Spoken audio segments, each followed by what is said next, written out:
കുഴപ്പമില്ല, എക്സ്പെക്ട് ചെയ്ത് ഏതാണ്ട് ആ റേഞ്ചിൽ തന്നെ വന്ന്. ഇവർക്ക് മാർക്ക് ഉണ്ടെന്ന് അറിയുമ്പോൾ നമുക്ക് ആ ഒരു കോമ്പറ്റീഷൻ ആ ഒരു ഇത് വരുമല്ലോ. മോട്ടിവേഷൻ എന്ന് പറയുന്നത് നമുക്ക് ഉണ്ട്, ഉള്ളിലുണ്ട്.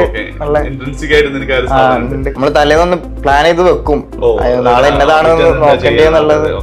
ഒരു ഭയങ്കര ഇതായിട്ട് 98.5 ഒക്കെ ഉണ്ടാകുന്നുള്ള ഒരു ഇതില് ഓൺലൈനായി റിപ്പീറ്റ് ചെയ്തിട്ട് 98.6 ഫസ്റ്റ് അറ്റംപ്റ്റ് തന്നെ സെഷൻ 1 കിട്ടിയ ലിഹാൻ മക്ബൂലാണ് എൻ്റെ കൂടെ ഉള്ളത്.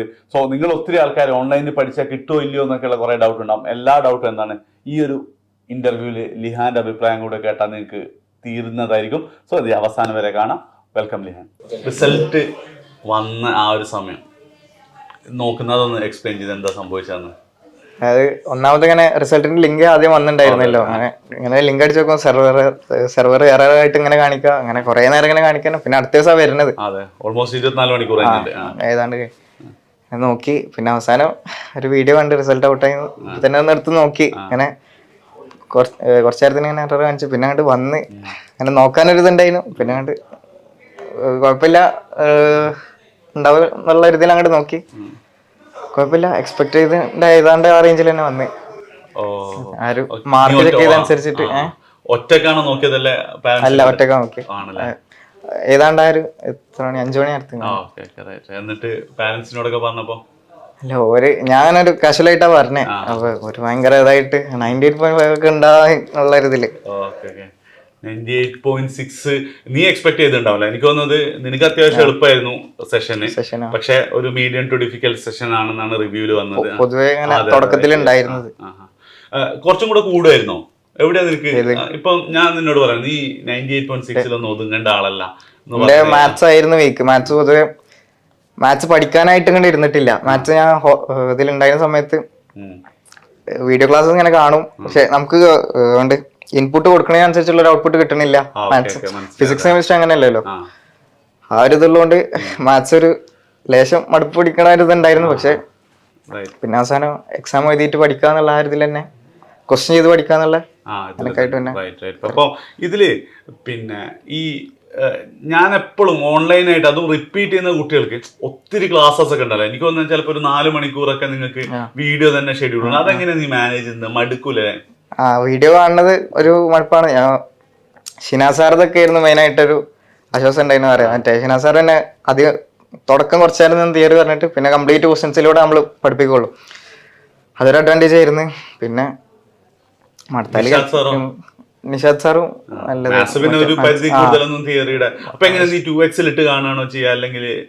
ഓരോരുത്തരെ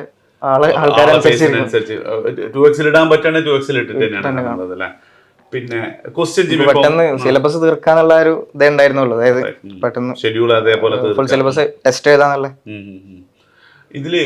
പിന്നെ ഇപ്പം ഇവര് ക്വസ്റ്റ്യൻ ചെയ്യുമ്പോൾ ഞാൻ എപ്പോഴും പറയുന്നത് ചോദിച്ചാൽ നിങ്ങൾ ക്വസ്റ്റ്യൻ കാണുമ്പോൾ പോസ് ചെയ്തിട്ട് സ്വന്തമായിട്ട് ചെയ്യണം.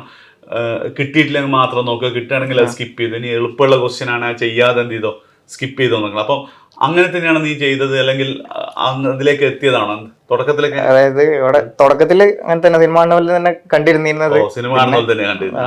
പിന്നെ മെല്ലെ അങ്ങനെ കാര്യമില്ലാന്ന് മനസ്സിലായി. അങ്ങനെ നമ്മള് ഒറ്റ ക്വസ്റ്റ്യൻ ചെയ്യുമ്പോൾ കിട്ടൂല, പിന്നെ കുറെ കഴിഞ്ഞിട്ട് ചെയ്യുമ്പോൾ അങ്ങനെ മാറി. അപ്പൊ ഇപ്പൊ ഓരോ ക്വസ്റ്റ്യൻ കാണും. ഇപ്പൊ ഫസ്റ്റ് ക്വസ്റ്റ്യൻ ഇപ്പൊ ഷിനാസ് സാർ തിയറി പറഞ്ഞ് ആദ്യത്തെ ചോദ്യം കാണിക്കുമ്പോ തന്നെ നീ എന്ത് ചെയ്യും? നീ അത് ചെയ്യാൻ പോസ് ചെയ്തിട്ട് നോക്കും. റൈറ്റ്. പിന്നെ അത് തന്നെയായിരിക്കും ഏറ്റവും ബെസ്റ്റ് അപ്രോച്ച് ആയിട്ടുണ്ടാവും അല്ലെ? ഏകദേശം എത്ര സമയം പഠിച്ചിട്ടുണ്ടാവും? സമയത്തിന്റെ കണക്കിലല്ല, ഞാൻ ടോപ്പിക്സ് ഒന്നതായിട്ട് നോക്കിയിട്ട് പിന്നെ ടോപ്പിക്സ് കഴിഞ്ഞാൽ നിർത്താന്നുള്ള. നിന്റെ ഒരു ദിവസത്തെ ഷെഡ്യൂൾ എങ്ങനെയായിരിക്കും? ഓൺലൈൻ എനിക്കൊന്ന് ഒത്തിരി കുട്ടികൾ ഇനിയും ചേരാൻ സാധ്യതയുള്ള സംഭവമാണ്. ഓൺലൈനില് ഒരു പ്രശ്നം പറയുകയാണെങ്കിൽ എന്താ വെച്ചാൽ ഡിസ്ട്രാക്റ്റഡ് ആവാൻ എളുപ്പമാണ്. പക്ഷെ ഒരു ഡൗട്ട് ക്ലിയറൻസ് ഒഴികെ ബാക്കിയെല്ലാം നമ്മളടുത്ത് ഉണ്ടാവും. ഡൗട്ട് ക്ലിയറൻസ് പിന്നെ പിയർ ഗ്രൂപ്പ് ഉണ്ടെങ്കിൽ നമ്മള് അതേ ഉള്ളവരുണ്ടെങ്കിൽ ഇവിടെ കസിൻ ഉണ്ടായിരുന്നു ഷെർവിന്, അതുപോലെ സഹല് ഫ്രണ്ട് ഉണ്ടായിരുന്നു. ഇവരൊക്കെ പരസ്പരം ക്വസ്റ്റ്യൻ അയച്ചിട്ടും അങ്ങോട്ട് അയച്ചിട്ടൊക്കെ ആയിട്ട് ഭയങ്കര ഡിസ്കഷൻ ആയിട്ട് നൈസായിട്ട് പോയിരുന്നു. അപ്പൊ ഓൺലൈൻ ആക്കാനുള്ളൊരു പ്ലാൻ ഉണ്ടെങ്കിൽ ഇത് ഈ ഒരു ഡിസ്ട്രാക്ഷൻ എങ്ങനെ നീ എങ്ങനെ ഡിസ്ട്രാക്ഷൻ ഒക്കെ ഒഴിവാക്കിയേ? അല്ല, ഇവരൊക്കെ ഉണ്ടല്ലോ, ഇവർക്ക് മാർക്ക് ഉണ്ടെന്ന് അറിയുമ്പോൾ നമുക്ക് ആ ഒരു കോമ്പറ്റീഷൻ ആ ഒരു ഇത് വരുമല്ലോ. മനസ്സിലായി. പക്ഷെ സ്റ്റിൽ ഇൻസ്റ്റ ഒന്ന് എടുത്തു നോക്കാൻ, അല്ലെങ്കിൽ ഫുട്ബോളിന്റെ അപ്ഡേറ്റ് നോക്കാൻ, അല്ലെങ്കിൽ ഗെയിം കളിക്കാനൊന്നും തോന്നാതിരിക്കാൻ എന്താ നിന്നെ മോട്ടിവേറ്റ് ചെയ്തിട്ടുണ്ടാവുക? ഗെയിമിനോട് പിന്നെ പണ്ട് അല്ല, പണ്ടല്ല, +2 കഴിഞ്ഞതിന് ശേഷം റിപ്പീറ്റ് ചെയ്യാൻ വന്നതിന് ശേഷം തന്നെ ഗെയിം വല്ലാണ്ട് കളിക്കലൊന്നും ഇല്ല. അല്ലെങ്കിലും പിന്നെ സോഷ്യൽ മീഡിയ ഉണ്ടായിരുന്നു. സോഷ്യൽ മീഡിയ തുടക്കത്തിൽ കുറച്ച് ബുദ്ധിമുട്ടുണ്ടായിരുന്നു. പിന്നെ ഇങ്ങനെ ഇടക്കിടക്ക് എടുത്ത് നോക്കണം എന്നുള്ള ഒരു ഇതുണ്ടാവും. തുടക്കത്തിൽ ഡിസ്ട്രാക്റ്റഡ് തന്നെ ആയിരുന്നു, പിന്നെ ശരിയായി. എന്തെങ്കിലും ഒരു ഫാക്ടർ, അതായത് ഇപ്പം ഇങ്ങനെ ഒരു ഇന്റർവ്യൂ സ്വപ്നം കണ്ടിട്ടുണ്ടോ? അവസാനം വെച്ചിട്ട് ഇങ്ങനെ ഒരു ഉണ്ടായിരുന്നു അല്ലേ? ഓക്കെ. അപ്പം അങ്ങനത്തെ ചില കാര്യങ്ങളായിരിക്കോ ചിലപ്പോൾ നിന്നെ ഇങ്ങനെ ഇതൊക്കെ ഒഴിവാക്കിയിട്ട്? പക്ഷെ എനിക്കിപ്പം എന്നെ സംബന്ധിച്ച് തന്നെ ഇറ്റ്സ് വെരി ഡിഫിക്കൽട്ട്. ഇപ്പൊ ഒരു ഇൻസ്റ്റ ഒഴിവാക്കണം, യൂട്യൂബ് കാണാതിരിക്കണം എന്ന് പറയുന്നത് ഭയങ്കര ബുദ്ധിമുട്ടാണ്. അപ്പം ഒരു 17-18 വയസ്സുള്ള ഇൻസ്റ്റനേക്കാൾ അപ്പുറം ഡിസ്ട്രാക്ഷൻ ആയി വന്നത് യൂട്യൂബാണ്. യൂട്യൂബ് പക്ഷെ നമുക്ക് എന്തായാലും നോക്കണം, പല ഡിസ്കഷൻ കാണാനോ അങ്ങനെ ഇതിനൊക്കെ ആയിട്ട് യൂസ് വരും. ഇൻസ്റ്റാഗ്രാം പിന്നെ അൺഇൻസ്റ്റാൾ ചെയ്തതുകൊണ്ട് പിന്നെ ഒരാഴ്ചയൊക്കെ കഴിയുമ്പോൾ പിന്നെ നമ്മളെ ഹാബിറ്റ് അത് മാറിക്കോളും. പക്ഷെ യൂട്യൂബ് എപ്പോഴും അതെങ്ങനെ നീ ആ ഒരു ഇത് കിട്ടിയത്? ഇപ്പം റീലൊക്കെ കുറച്ച് കണ്ടു തുടങ്ങി, പിന്നെ അയ്യോ അങ്ങനെയല്ല എടാ നിനക്ക് IIT കിട്ടേണ്ടതല്ലേ എന്ന് പറഞ്ഞ് നിർത്താം, എന്താ ഒരു സംഭവം? മോട്ടിവേഷൻ എന്ന് പറയുന്നത് നമുക്ക് ഉണ്ട്, ഉള്ളിലുണ്ട്. ഇൻട്രിൻസിക് ആയിട്ട് നിനക്ക് ആ ഒരു സാധനം. ഇപ്പൊ റീലൊന്നും കണ്ടുപോകലില്ല ഈ ഒരു സീരിയസ് ആയതിനു ശേഷം? ഇല്ല, റീല് ഇൻസ്റ്റ തുറന്നാൽ തന്നെ സമയം പോണത് അറിയില്ല. യൂട്യൂബിന്റെ ഷോർട്സ് ആണ് ഞാൻ ഉദ്ദേശിച്ചത്. യൂട്യൂബ് ഷോർട്സ് ഡിസ്ട്രാക്റ്റഡ് ഉണ്ടായിരുന്നു തുടക്കത്തില്, പിന്നെ ആയി നമ്മൾ ഫ്ലോയില് കയറും. അതായത് ഇവരിപ്പോ മിക്കവരിപ്പോ കാണുന്നത് ഈ റിപ്പീറ്റേഴ്സ് ബാച്ചിൽ കയറാൻ നിൽക്കുന്നവരൊക്കെ ആയിരിക്കുമല്ലോ, അല്ലെങ്കിൽ ഫേസ് ടു ഫേസ്. ഇതിപ്പോ ആ ഒരു ടെൻഷൻ വേണ്ട. അതായത് നമ്മൾ സെൽഫ് ഡിസിപ്ലിൻഡ് ആണെങ്കിൽ എന്തായാലും സുഖമായിട്ട് ഓൺലൈൻ ആണെങ്കിലും നടക്കും. ഓഫ്ലൈനേക്കാളും കുറച്ചുകൂടി നല്ലത് എനിക്ക് തോന്നിയത് ഓൺലൈനാണ്. ഈ ഡിസ്ട്രാക്ഷൻ എന്നുള്ളൊരു പാർട്ട് ഒഴിവാക്കുകയാണെങ്കിൽ. അപ്പം നിന്റെ ഒരു ദിവസത്തെ ഷെഡ്യൂൾ എങ്ങനെയായിരിക്കും? രാവിലെ എത്ര മണിക്ക് എഴുന്നേക്കാം? അത് രാവിലത്തെ എഴുന്നേൽക്കൽ തലേന്ന് രാത്രിത്തെ കൺസിസ്റ്റന്റ് ആയിട്ടല്ല. ഇത്ര സമയത്ത് ഉറങ്ങാൻ അങ്ങനെ ഒന്നുമില്ല. അല്ല, മറ്റേ യൂഷ്വലി അതായത് നീ ഒരു നൈറ്റ് അപ്പൊ ഒരു മണി 2 മണിക്കൊക്കെയാണ് കിടക്കുക? 1 മണിയാവും, എന്തായാലും 1 മണിയാവും. ഇടയ്ക്ക് 2 മണി വരെ ആയിരിക്കും. ഇടയ്ക്ക് 2 മണി. അപ്പൊ 1 മണിയൊക്കെ ആണെങ്കിൽ നീ ഏകദേശം എപ്പോഴാണ് എഴുന്നേക്കാം? സംസ്കരിച്ചിട്ട് പിന്നെ ഇവിടെ ഒരു 8 മണി 7 മണി. ഓക്കെ. സുബഹിസ്കരിക്കാൻ എഴുന്നേക്കും, പിന്നെ തന്നെ വീണ്ടും കിടന്നുറങ്ങും. 8 മണിക്കൊക്കെ എഴുന്നേക്കും. പിന്നെ രാവിലെ നമ്മൾ തലേന്നൊന്ന് പ്ലാൻ ചെയ്ത് വെക്കും, നാളെ എന്നതാണ് നോക്കേണ്ടതെന്നുള്ളത്. ജസ്റ്റ് ഒന്ന് ആദ്യം പേപ്പറിലൊന്നും എഴുതാറുണ്ടായിരുന്നില്ല, മൈൻഡിൽ ഇങ്ങനെ, പിന്നെ പേപ്പറിൽ എഴുതാൻ തുടങ്ങി. അങ്ങനൊക്കെ രാത്രി എന്നിട്ട് ടിക്ക് ഇടും?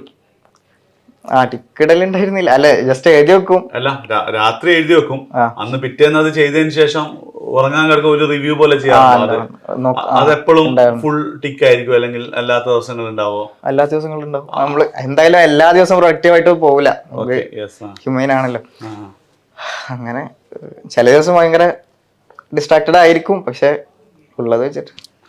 ഓക്കെ. ഈ പിന്നെ ഇപ്പൊ ഒരു ദിവസം 5 കാര്യം ചെയ്യാൻ പ്ലാൻ ചെയ്തു, അന്ന് 2 ചെയ്തുള്ളൂ, അന്ന് നൈറ്റ് നമ്മള് തുടക്കത്തിലാണ് ഈ ഒരു പ്രശ്നം വരെ. അതായത് നമ്മൾ പ്ലാൻ ചെയ്യുമ്പോൾ വല്ലാണ്ട് ഓവറായിട്ട് പ്ലാൻ ചെയ്യും, ഇതൊക്കെ ചെയ്യണം എന്നുള്ള ഒരു ഇതിൽ വെക്കും.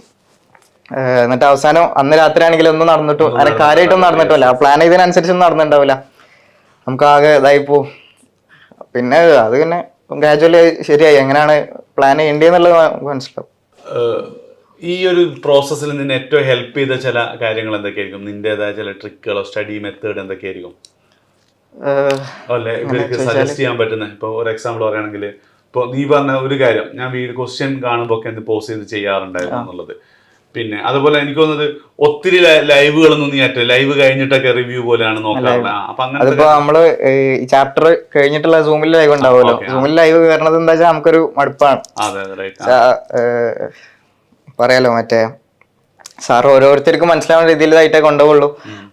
അപ്പൊ നമ്മള് യൂട്യൂബിൽ റെക്കോർഡിങ് ഇടുമല്ലോ, കഴിഞ്ഞാലിപ്പോ ഒരു 2x കാണാന്നുള്ളതിലാണ് മൂടിപ്പോ. പിന്നെ കൂടുതൽ അങ്ങനെ ഈ അവസാനമുള്ള കുറെ ലൈവുകളിൽ ഇപ്പൊ നമ്മൾ നടത്തിയ ലൈവ് ആണെങ്കിൽ യൂട്യൂബിലൊക്കെ നമ്മൾ ചെയ്ത പബ്ലിക് ലൈവുകൾ, അങ്ങനത്തെ സാധനങ്ങളൊക്കെ നീ കാണാറുണ്ടോ? പബ്ലിക് ലൈവ് ഇത് എല്ലാ ലൈവും ഇങ്ങനെ തന്നെ കാണില്ലേ, അതായത് ലൈവായിട്ട് കാണാറ് പിന്നെ നോക്കിയിട്ടാണ്. അപ്പോഴൊക്കെ ഇങ്ങനെ ക്വസ്റ്റ്യൻ സ്കിപ്പ് ചെയ്യാ, ഇതെനിക്ക് അറിയാവുന്ന ക്വസ്റ്റ്യൻ ആണ്, അവസാനം വെച്ച് കാണുമ്പോൾ പിന്നെ എല്ലാം ചെയ്ത് നോക്കലൊന്നും നടക്കൂല. നമ്മള് പഠിച്ചു കഴിഞ്ഞ കുട്ടി ഇവൻ ആ ഒരു PDF മാത്രം എടുത്ത് നോക്കിയാൽ മതിയില്ലേ, ലാസ്റ്റ് തരുന്ന. എന്നിട്ട് ആ ചോദ്യങ്ങൾ കൺഫ്യൂഷൻ ഉണ്ടെങ്കിൽ മാത്രം എന്ത് ചെയ്യാ, ഒന്ന് എടുത്ത് നോക്കുക എന്നുള്ള നമുക്ക് പിന്നെ ഞാൻ പറഞ്ഞല്ലോ പിയർ ഗ്രൂപ്പ് ഉണ്ടായിരുന്നു, ഡൗട്ട് ചോദിക്കാനുള്ള ആൾക്കാരും ഉണ്ടായിരുന്നു. പിയർ ഗ്രൂപ്പിൽ ഏറ്റവും നല്ല സ്കോർ നിനക്കാണോ പെർസെന്റേജ്? ഫേസ് 1 ബാക്കി എല്ലാവർക്കും ഒരു 95 എബോവ് ഉണ്ടോ? 95 എബോവ് ഉണ്ട് എല്ലാവർക്കും ഉണ്ടല്ലേ. പിന്നെ അടുത്തൊരു പാർട്ട് എങ്ങനെ കെമിസ്ട്രി എങ്ങനെ പഠിച്ചേ? കെമിസ്ട്രി ഇൻഓർഗാനിക് ആയിരുന്നു, കുറച്ചൊരു നമുക്ക് കാണാപ്പാടം പഠിക്കണ്ട, അതായത് കഴിഞ്ഞാല് കുറെ എക്സെപ്ഷൻ ഉണ്ടാവും അതിന്റെ ഇടയിൽ, എക്സെപ്ഷന്റെ ഉള്ളിൽ അങ്ങനെയൊക്കെ ഉണ്ടാവും. ഓർഗാനിക് പിന്നെ ഇഷ്ടമായിരുന്നു. ഓർഗാനിക് പിന്നെ ഈ അടുത്തായിട്ട് ഭയങ്കര ടഫായിട്ടുള്ള ക്വസ്റ്റ്യൻസ് ഒന്നും വരില്ല, കുറെയൊക്കെ നെയിം റിയാക്ഷൻ തന്നെ വരില്ല. ഓർഗാനിക്കിലൊന്നും മാർക്ക് ഒന്നുമില്ല. ഫിസിക്കലാണെങ്കിലും ഫിസിക്കൽ പിന്നെ ന്യൂമറിക്കൽ വരുമ്പോൾ കുറച്ച് പ്രശ്നമാണ്. അല്ല ന്യൂമറിക്കല് ഇതിപ്പോ 31 വരെ 32 ഇട്ട് കൊടുത്താല്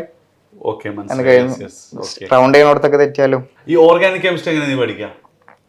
ഓർഗാനിക് കെമിസ്ട്രി എനിക്ക് പൊതുവെ മറക്കണ ഒരു ഇതുണ്ട്, അതായത് ഇങ്ങനെ ഇടക്കിടക്ക് എടുത്ത് നോക്കണ്ടേ, പ്രത്യേകിച്ച് മെക്കാനിസം വെച്ചിട്ടാണല്ലോ ഓർഗാനിക് കെമിസ്ട്രി മുന്നോട്ട് പോകുന്നത്. അപ്പോൾ മറക്കണ ഒരു ഇതുണ്ട്, അതിന് ഇടക്കിടക്ക് നോക്കേണ്ടി വന്നിരുന്നു. പിന്നെ നമുക്ക് PYക്ക് ചെയ്താലേ നമുക്ക് മനസ്സിലാവും എവിടുന്നാണ് മെയിനായിട്ട് ക്വസ്റ്റ്യൻ വരുന്നത്. ആ ഒരു ട്രെൻഡ് മനസ്സിലാക്കിയിട്ട് പോയാൽ പിന്നെ കുഴപ്പമില്ല. ഇക്കൊല്ലം ഏതാണ്ട് ആ ട്രെൻഡ് തന്നെ ഫോളോ ചെയ്തോണ്ട്. പക്ഷേ ഫിസിക്സിൽ ട്രെൻഡ് മാറിയിട്ടുണ്ടായിരുന്നില്ലേ? ഫിസിക്സിൽ അല്ലാണ്ട് മാറി. മോഡേൺ ഫിസിക്സ് പറഞ്ഞ ഒപ്റ്റിക്സ് അല്ലാണ്ട് കൂടി. ഒപ്റ്റിക്സ് ഒക്കെ പൊതുവെ അവസാനം വെച്ച് പഠിക്കണവരോട് നമ്മള് പൊതുവെ വേണ്ടെന്ന് പറയുന്ന ഏതാണ്ട് ഒരു ടോപ്പിക്കാണ്. കാരണം ഭയങ്കര ലെങ്ത് ആണ് ഒപ്റ്റിക്സ് ഒക്കെ ആ ഒരു ഇതില്. പിന്നെ പക്ഷെ ഇക്കൊല്ലം വല്ലാത്ത ചേഞ്ചാ വന്ന്. പിന്നെ എന്റെ ഷിഫ്റ്റിലൊരു അഡ്വാൻറ്റേജ് എന്താ ഉണ്ടായിച്ചാല് മാഗ്നറ്റിസം, ഫിസിക്സിൽ മാഗ്നറ്റിസം അത്യാവശ്യം സ്ട്രോങ് ടോപ്പിക്കാണ്. അവിടുന്ന് സാധാരണ 2 ക്വസ്റ്റ്യൻസ് വരാറുള്ളൂ, ഇതിൽ 4 ക്വസ്റ്റ്യൻസ് വന്ന് അത് കിട്ടുകയും ചെയ്ത്. അങ്ങനെ കുറച്ച് അഡ്വാൻറ്റേജസും കൂടി ഉണ്ടായി. അതൊക്കെ ഓരോരുത്തരുടെ ഭാഗ്യമാണ്. സ്ട്രോങ് ആയിട്ടുള്ള ടോപ്പിക്കിൽ തന്നെ കൂടുതൽ ക്വസ്റ്റ്യൻ വരും. ഇപ്പൊ ചില ചാപ്റ്റർ ചില ടോപ്പിക്കുകൾ മാത്രമേ നമ്മൾ പഠിക്കുക, അങ്ങനെ ഏതെങ്കിലും ഉണ്ടായിട്ടുണ്ടോ? ഒപ്റ്റിക്സ് മാത്സ് മിക്കല്ലതും അങ്ങനെയാണ്. നീ പഠിച്ചത് കുറെ അങ്ങനെ മാത്സ് ഹൈൽ ടോപ്പിക്സ് ഉണ്ടാവല്ലോ. ഫിസിക്സും കെമിസ്ട്രി എന്താ വെച്ചാല് പ്രയോറിറ്റി രീതിയിലല്ലേ, ഒട്ടും അങ്ങനെയല്ല വന്നത്. അതായത് നമ്മള് ഫിസിക്സിൽ ഇപ്പൊ പറയുകയാണെങ്കിൽ തെർമൽ പ്രോപ്പർട്ടീസ് അങ്ങനെ പൊതുവെ പ്രയോറിറ്റി ഡിയിൽ ഉൾപ്പെടുത്തേണ്ട സാധനമാണ്, ഒട്ടും ലോസ്റ്റ് ആണ്. പക്ഷെ ഇക്കൊല്ലം അത്യാവശ്യം നല്ല ക്വസ്റ്റ്യൻസ് വന്നു. എന്റെ ഷിഫ്റ്റിൽ 2 ക്വസ്റ്റ്യൻസ് വന്നു. അതുപോലെ എന്റെ ഷിഫ്റ്റ് പൊതുവെ ക്ലാസ് 12 നല്ല വെയിറ്റേജ് ആയിരുന്നു. പ്രത്യേകിച്ച് മാത്സിലൊക്കെ 17ഓളം ക്വസ്റ്റ്യൻസ് 12th നിന്നാണ് വന്നത്. 8 അത് നിനക്ക് ഹെൽപ്പ് ആയിട്ടുണ്ട്. നീ 12th നിന്ന് കുറച്ച് പ്രിപ്പയർ ചെയ്തിട്ടുണ്ടായിരുന്നു തോന്നുന്നു. 12th ഫിസിക്സും കെമിസ്ട്രി ആണ് ഫോക്കസ് ചെയ്തത്, മാത്സ് തന്നെ. ഫസ്റ്റ് അറ്റംപ്റ്റിൽ എത്ര ഉണ്ടായിരുന്നു നിനക്ക്? 88. പിന്നെ റിപ്പീറ്റ് ചെയ്യുമ്പോൾ നിനക്ക് റിസ്ക് ഒന്നും തോന്നിയിട്ടില്ല? ഇനി കീമിൽ എന്തായിരുന്നു സ്കോർ മാർക്ക് ഉണ്ടായിരുന്നു? കീമില് റാങ്ക് 3.5. അപ്പൊ ഒരു വർഷം പോണോ, അല്ലെങ്കിൽ ഏതെങ്കിലും ഗവൺമെന്റ് എഞ്ചിനീയറിംഗ് കോളേജ്, മോശമില്ലാത്ത കോളേജൊക്കെ നിനക്ക് കിട്ടിയിരുന്നല്ലോ? അങ്ങനെ ഉണ്ടായിരുന്നു, അങ്ങനെ പറഞ്ഞിരുന്നു. എന്താ കീമ നോക്കണോന്നൊക്കെ ചോദിച്ചിരുന്നു. ഞാൻ കാലിക്കറ്റ് കിട്ടാണ്ട് നടക്കൂല എന്നുള്ള റിപ്പീറ്റ് ചെയ്തത്. കാലിക്കറ്റ് ഉറപ്പിച്ചു. അങ്ങനെ എന്തായാലും കിട്ടും. ഇനിയിപ്പോ നിന്റെ ഒരു പ്ലാന് പിന്നെ പൂർണ്ണമായിട്ട് അഡ്വാൻസിന് വേണ്ടി ഫോക്കസ് ചെയ്യണമെന്നാണോ, അല്ലെങ്കിൽ കുറച്ച് ഈ മെയിൻസ് ഒന്ന് ഇമ്പ്രൂവ് ചെയ്തിട്ട് അഡ്വാൻസ് കുറച്ച് നോക്കാന്നുള്ള? ഓക്കെ. അപ്പം എന്റെ ഒരു സ്ട്രാറ്റജി എന്താണെന്ന് വെച്ചാല് ഒരു 3 to 4 hours മെയിൻസിന് കൊടുക്കാം. പ്രീവിയസ് ഇയർ ക്വസ്റ്റ്യൻസും അതേപോലെ തന്നെ ആ ഒരു ലെവൽ ക്വസ്റ്റ്യൻസ് എന്ത് ത്രൂ ഔട്ട് ചെയ്തുകൊണ്ടിരിക്കുക ഡെയിലി.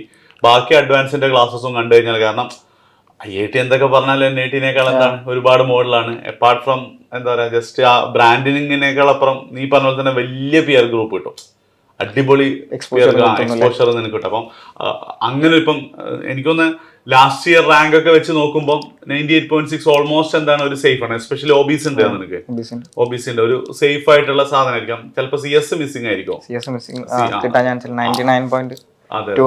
അതെ CS-ന്റെ കേസിൽ മാത്രമായിരിക്കും പ്രശ്നം. അപ്പം ഈ ഒരു ഇതിലേക്ക് വേണ്ടിയിട്ട് എന്ത് ചെയ്യരുത്, മറ്റേ ഇപ്പൊ നീ എന്താണോ ഒരു റിസ്ക് എടുത്തത് +2 കഴിഞ്ഞിട്ട്, ഓക്കെ CET വേണ്ട, നമുക്ക് എന്ത് NIT തന്നെ നോക്കാൻ പറഞ്ഞ അതേ ഒരു റിസ്ക് എന്ത് ചെയ്യണം ഇതിലും എടുക്കണം. പിന്നെ യൂഷ്വലി അഡ്വാൻസിന് പഠിക്കുമ്പോൾ എന്തായാലും വല്ലാതെ എന്ത് ചെയ്യാറില്ല, താഴോട്ടേക്കൊന്നും പോകാറില്ല. ചിലപ്പോൾ 1-2 പോയിന്റുകൾ എന്ത് ചെയ്യാറുണ്ട്, താഴോട്ട് പോകും. അപ്പം കുറച്ച് സമയം എന്ത് ചെയ്യുക, ഇതിനും കൂടെ അലോട്ട് ചെയ്തോട്ട് പഠിക്കുന്ന തന്നെയായിരിക്കും നന്നാവുന്ന. അഡ്വാൻസ് നോക്കണം, കാരണം IIT മദ്രാസിലേക്കൊക്കെ എത്താനുള്ള ഒരു സ്കോപ്പ് ഉണ്ട്. പ്രത്യേകിച്ച് ഓൺലൈനിൽ പഠിച്ചിട്ടാണ് നീ ഇതുവരെ എത്തിയത്. അപ്പം നീ ആ ഒരു സ്ട്രാറ്റജിയും കാര്യങ്ങളും നിനക്ക് ഓൾറെഡി അറിയാം. പിന്നെ റിസോഴ്സസ് സാധനങ്ങളൊക്കെ എല്ലാം സെറ്റാണ്. നീ ജസ്റ്റ് ചെയ്യാം. ഒരു 2 hour 3 hour എന്ത് ചെയ്യാം, ഇതിനും കൂടെ കൊടുക്കുന്നതായിരിക്കും നന്നാവാം. അതുപോലെ ജയ്ക്ക് പ്രിപ്പയർ ചെയ്യുമ്പോൾ മെയിൻ ആയിട്ട് ആൾക്കാർക്ക് പേടിണ്ട മാത്സ് ആണ്. അതെ, ആ മാത്സ് നമ്മളെ കൊണ്ടാവൂല എന്നറിയാം. എനിക്കും അങ്ങനെ ഒരു തോട്ട് ഉണ്ടായിരുന്നു, തുടക്കം മുതലേ ഉണ്ടായിരുന്നു. അതും അല്ലാണ്ടൊന്ന് ഹിൻഡർ ചെയ്തിക്കണ്, പിന്നീട് വലിച്ചിക്കണ്. നമ്മൾ അവസാനം വെച്ചിട്ട് ഇങ്ങനെ ചില ടോപ്പിക്സ് ഒക്കെ കാണുമ്പോൾ നമുക്ക് മനസ്സിലാവും, അതായത് ഇതൊക്കെ ഇത്രേ ഉണ്ടായിരുന്നുള്ളൂ എന്ന് നമുക്ക് തോന്നും. പഠിച്ചാൽ മതിയായിരുന്നു, തുടക്കത്തില് കൺസിസ്റ്റന്റ് ആയിട്ട് പോയിരുന്നെങ്കിൽ മാത്സ് ഒക്കെ നടന്നേനെ. ഇപ്പൊ +1 എത്തുന്ന കുട്ടികളോട് തുടക്കത്തിലേ പഠിക്കാനാണ് നീ പറയാ? +1 +2 എന്തായാലും നോക്കണത് എന്തായാലും നന്നാവും. അതായത് റിപ്പീറ്റ് ചെയ്യാൻ വന്നാലും അല്ലെങ്കിൽ ശരിക്ക് ബുദ്ധിമുട്ടായിരിക്കും. മാത്സിലൊക്കെ അത് നന്നായിട്ടുണ്ടാവില്ലേ? മാത്സിലാണത് നന്നായിട്ട് അറിഞ്ഞത്. കുറച്ച് ഫിസിക്സ് കുറച്ചൊക്കെ +2 നോക്കിയിട്ടുണ്ടായിരുന്നു എന്ന് പറഞ്ഞപ്പം. അതുപോലെ നമ്മൾ ഫിസിക്സും കെമിസ്ട്രി ഓൾറെഡി പഠിച്ച ടോപ്പിക്സ് ഒന്നും കൂടി നോക്കുമ്പോൾ നമുക്കൊരു സന്തോഷം ഉണ്ടാവും, നമുക്ക് ഇത് അറിയാലോ എന്നുള്ള ഒരു ഇത് കിട്ടും. പിന്നെ ഇപ്പം നമ്മളിങ്ങനെ പെൻഡിങ് ഒക്കെ ആകുമ്പോഴൊക്കെയാണ് ഒരു പഠിച്ച ടോപ്പിക് എന്ത് ചെയ്യും, നിങ്ങളെ കയറിയിട്ട് അവിടെ ഹെൽപ്പ് ചെയ്യും. അതിന് കുറച്ച് ക്വസ്റ്റ്യൻ മാത്രം ചെയ്താൽ മതി, എനിക്കറിയാം. അപ്പം കുറച്ചും കൂടെ ബാക്ക് ഓൺ ട്രാക്ക് ആക്കാനൊക്കെ കിട്ടും. അപ്പം ഇപ്പൊ +1 പഠിക്കുന്ന കുട്ടികൾ അല്ലെങ്കിൽ ഇനി +1 എത്തുന്ന കുട്ടികളോടൊക്കെ എല്ലാവരുടെയും പ്രശ്നം എന്ന് വെച്ചാൽ ഇത്തവണ പഠിച്ചാൽ കിട്ടില്ല, അപ്പൊ പിന്നെ പഠിക്കണ്ടെന്നാണ് വിചാരിക്കുക. എനിക്ക് ഇതുണ്ടായിരുന്നു. ഇപ്പൊ നീ ഫിസിക്സും കെമിസ്ട്രിയും നോക്കുമ്പോ എന്തായാലും കിട്ടൂലല്ലോ. പിന്നെ ഇല്ല, ഫിസിക്സ് കെമിസ്ട്രി ഇതായിട്ട് തന്നെ നോക്കിക്കണം. ഞാൻ റിപ്പീറ്റ് ചെയ്യുന്നുള്ള ഫുള്ള് ഇതിലായിരുന്നില്ല, പക്ഷെ ഇതുണ്ടല്ലോ NIT കാലിക്കറ്റ് എങ്കിലും കിട്ടണം എന്നുള്ള ആ ഒരു ഇതില്. NIT കാലിക്കറ്റ് പോയിട്ടുണ്ടായി? ഇല്ല, വെറുതെ ഒന്ന് നോക്കി കഴിഞ്ഞാൽ ഇത് കിട്ടായിരിക്കും. പിന്നെ പാരന്റ്സ് എത്രത്തോളം ഹെൽപ്പ് ചെയ്തിട്ടുണ്ട്? ഉപ്പാന്റെ അടുത്ത് നിന്നൊക്കെ ഭയങ്കര സപ്പോർട്ട് ഉണ്ടായിരുന്നു? എല്ലാവരും സപ്പോർട്ട് തന്നെയായിരുന്നു. റിസൾട്ട് വന്നപ്പോഴോ അവര്? അല്ല, ഞാൻ പറഞ്ഞല്ലോ അവർക്കൊരു ഞാൻ ആക്ച്വലായിട്ട് പറഞ്ഞിട്ടുള്ളൂ, ഇവര് ഇങ്ങനെ 98 ഒക്കെ ഉണ്ടാന്നുള്ള ആ ഒരു ഇതിലായിരുന്നു. പിന്നെ ഉമ്മ എന്താ? ഉമ്മ ടീച്ചറാണ്, 2 ടീച്ചറാണല്ലേ. ആയിക്കോട്ടെ, അപ്പൊ എന്ത് ചെയ്യാം, അഡ്വാൻസിന് വേണ്ടി അടിപൊളിയായിട്ട് പഠിക്കാം. All the best.